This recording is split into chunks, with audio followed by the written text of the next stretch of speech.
calling for Shedeur Sanders once again. But I really don't think that Shedeur Sanders would fare much better than Dillon Gabriel in this offense right now. But the one thing that I will say is that I think he has Dillon beat in the accuracy department down inside the red zone area. I think that he would be better at finding the open man inside the end zone and hitting him. But you've got to be able to get there first, and you have to have the time to throw that ball. In the event that he had those two things, I think he might fare a little bit better with his accuracy in those areas.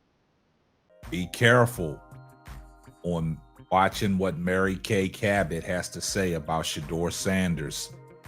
Now she has done the unthinkable, writing articles about Shedeur Sanders and basically throwing him under the bus, saying he wouldn't fare any better than Dillon Gabriel. When a respected journalist crosses the line between critique and contradiction, the sports world notices. And right now, Mary Kay Cabot is at the center of a storm she created herself. The Cleveland Browns are sitting in chaos. Their offense looks lifeless, and the fan base is frustrated beyond words. Yet instead of questioning the coaching or the system that's clearly broken, Cabot decided to turn her focus on one man who hasn't even been given a fair shot: Shedeur Sanders. We've been saying this about Mary Kay Cabot, and this is true. Mary Kay Cabot, man, she's trying to play both sides of the field, and it's not going well with some of the Cleveland Brown fans, Shedeur Sanders supporters, and Mary Kay Cabot. She didn't just question his readiness. She said flat out that Shedeur wouldn't fare any better than Dillon Gabriel. Think about that. A quarterback who led the nation in completion percentage, a player praised across the country for his discipline and accuracy, being lumped in with a rookie who can't even stretch the field for a team averaging 14 points a game. That's not analysis. That's disrespect disguised as journalism. Will be no better than Dillon Gabriel. She stated, chances are Shedeur Sanders wouldn't fare any better than Dillon Gabriel in this offense, Mary Kay Cabot said. Before we go deeper into what's really going on here, make sure you hit that like button, subscribe to the channel, and turn on your notifications so you don't miss another deep dive like this one. Because today, we're unpacking truth, bias, in the ongoing attempt to rewrite Shedeur Sanders' story before he even gets to write it himself. Now let's start with what we know. The Browns' offense is broken. Not cracked, not struggling, broken. They're 1-5, averaging just over 14 points a game. The passing game? Dead on arrival. Dillon Gabriel, the rookie Kevin Stefanski continues to defend, is throwing for an average of 4.3 yards per attempt. That's not NFL football. That's backyard checkdowns and panic throws. And when he does throw deep, the results are worse. Overthrows, missed reads, balls sailing out of bounds, receivers running into danger zones because the passes are high, late, and off target. Shedeur Sanders would fare much better than Dillon Gabriel in this offense right now. And there are a lot of reasons for that. One of the reasons is that they're still having some offensive tackle issues. It's very, very difficult to run your offense when the tackles are not healthy or when there's a revolving door at that position. So that's one thing. And then the receivers are still struggling a little bit. There are some drop passes. There are a lot of young guys. Cedric Tillman is not back yet from his hamstring injury. Even some of the veterans, such as Dave Njoku and Jerry Jeudy, are dropping passes. But according to Mary Kay Cabot, Shedeur Sanders wouldn't fare any better. She claims the offense is too broken for any rookie to thrive. Let that sink in. A beat reporter who just months ago praised Shedeur's elite arm strength and pinpoint accuracy at his Colorado Pro Day is now suggesting he couldn't function in an offense that's already failing because of poor quarterback play. It's a classic media move. When the tide changes, they rewrite their tone to fit the narrative of the moment. Gabriel is taking a lot of heat. He was only able to score 9 points in that 23-9 loss to the Steelers. Lots of fans and social media types. Let's rewind a little. Mary Kay was at Shedeur's Pro Day. She saw the throws, she saw the control, the placement, the confidence. She even tweeted that Shedeur had elite arm talent. Those were her words, not anyone else's. She praised his ability to take speed off the ball, to make every throw catchable, to lead receivers open instead of hanging them out to dry. But when the Browns stumbled and the fan pressure to start Shedeur grew louder, she changed her tune. Suddenly, the same player she called elite became just another rookie who'd supposedly fail under the same circumstances. Sanders might not fare any better in this offense than his fellow rookie right now. Then she went on to say the Browns offense has so many problems, another inexperienced rookie stepping into the challenge unit probably wouldn't do any good. And that's the problem with today's sports media. Too many people play both sides of the fence. When things are good, they praise you. When things get rocky, they flip the script. Cabot isn't just analyzing Shedeur's potential, she's controlling the narrative around his opportunity. Every time she casts doubt, she feeds into the organizational hesitation that's keeping him on the sideline. She's giving Stefanski and the front office the cover they need to say, see, even the media thinks he's not ready. But anyone who's watched Shedeur Sanders knows better. He's not just ready. He's the kind of quarterback built for moments like this. Go back to Colorado. Go back to that battered offensive line, those endless sacks, those fourth-quarter comebacks.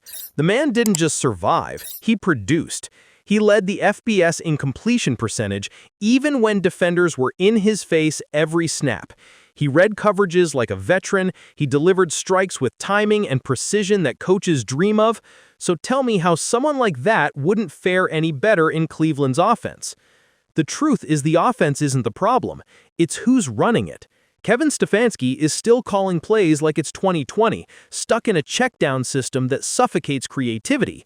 His game plan handcuffs quarterbacks, turning them into robots who just follow progressions instead of attacking defenses. And when you pair that with a quarterback like Dillon Gabriel, who doesn't have the arm to threaten deep, you get exactly what the Browns have right now: short passes, stalled drives, and wasted talent at every position. Shedeur Sanders would change that overnight. He wouldn't just bring arm talent, he'd bring rhythm, leadership, and vision. He'd stretch defenses vertically, forcing safeties to respect the deep ball. That alone opens up space underneath for Amari Cooper, for Elijah Moore, for David Njoku. And yet Kay Cabot wants to convince you he wouldn't make a difference. That's not just wrong, it's lazy. This isn't about protecting Shedeur from criticism. Every quarterback deserves to be evaluated, but this is about fairness. You can't praise a man's elite traits in March and then dismiss his readiness in October just because the team around him is crumbling. That's not evaluation, that's agenda setting. What makes this worse is that Cabot knows exactly what she's doing. She's been around Cleveland long enough to understand how her words echo through the fan base and the front office. When she says Shedeur wouldn't fare better than Gabriel, it reinforces a false sense of security for a coaching staff terrified to make a change. It justifies keeping the status quo, even when the results are embarrassing. But the fans aren't blind. They see through it. They've watched the same games. They've seen the offense stall, the defense crumble under pressure because it's always on the field, and the sideline frustration building week after week. And now they're watching as one of the most talented young quarterbacks in the league is being held hostage by politics and perception. Shedeur's story has always been about fighting narratives. At Colorado, they said he was only successful because of his last name. Then he shattered records and outperformed expectations in every measurable way. In Cleveland, they're saying the same thing again, that he's only in the conversation because of his fame, not his skill. But anyone who's watched him throw knows better. This isn't celebrity hype, this is football reality. Kay's latest article tries to paint Shedeur as another untested rookie. But when you look at the film, when you compare the mechanics, the decision-making, and the results, it's not even close. Dillon Gabriel plays small. His throws are tentative, his reads are late, and his confidence wavers under pressure. Shedeur plays big. He trusts his arm, he anticipates windows, he commands the huddle. That's not potential, that's preparation. So when Cabot says the offense is the issue, she's half right. Yes, the offense is broken, but it's broken because it lacks leadership and direction. That's what Shedeur brings. Leadership isn't just yelling in the locker room, it's about execution on the field. It's about making the right reads, controlling the tempo, and inspiring belief. The Browns don't have that right now, but they could. The host of Simply Ball Dropping said it best. You can't play both sides of the field. You can't praise a player when it's convenient and then throw him under the bus when things go wrong. That's not journalism, that's opportunism. And it's time people start calling it what it is. Every franchise needs a voice that challenges the system. The Browns need someone fearless enough to shake things up, to hold the coaching staff accountable, to demand better. Shedeur Sanders can be that spark.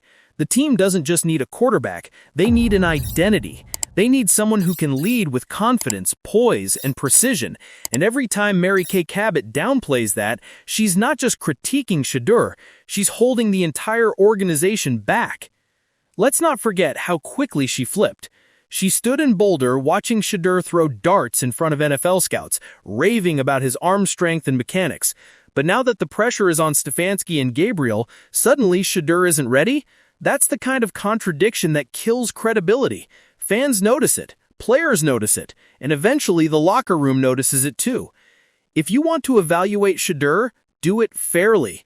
Give him the reps, give him the snaps, let him show what he can do.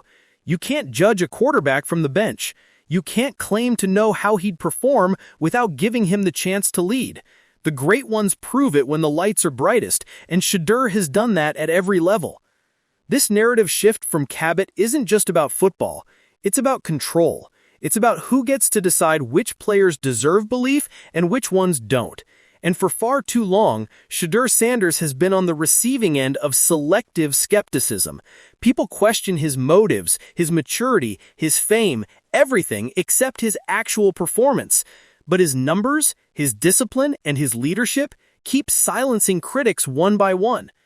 If the Browns truly want to turn this season around, they need to stop protecting feelings and start embracing facts. Dillon Gabriel isn't the answer. He's the symptom of a larger problem, a coaching staff stuck in denial and a media narrative too scared to challenge it. Shedeur Sanders represents change, and change makes people uncomfortable. But discomfort is where growth happens. Every time the camera pans to Shedeur on the sideline, you can see it. The calm confidence, the focus, the readiness. He's not waiting for permission. He's waiting for opportunity. And when that moment comes, he'll prove every doubter wrong once again, including Kay Cabot. In the end, this isn't about one article. It's about a pattern. A pattern where the media lifts you up just to tear you down, where honesty takes a backseat to narratives, and where truth gets lost between headlines. Kay Cabot crossed a line when she implied Shedeur Sanders couldn't succeed in the same broken system that's failing everyone else, because Shedeur Sanders doesn't need perfection to shine. He just needs a chance. And when he finally gets it, the entire city of Cleveland will remember who doubted him and who believed. So the question isn't whether Shedeur can fare better. The question is how long the Browns can keep ignoring the obvious, because the truth always finds its way through the noise, and Shedeur Sanders is about to make sure everyone hears it loud and clear.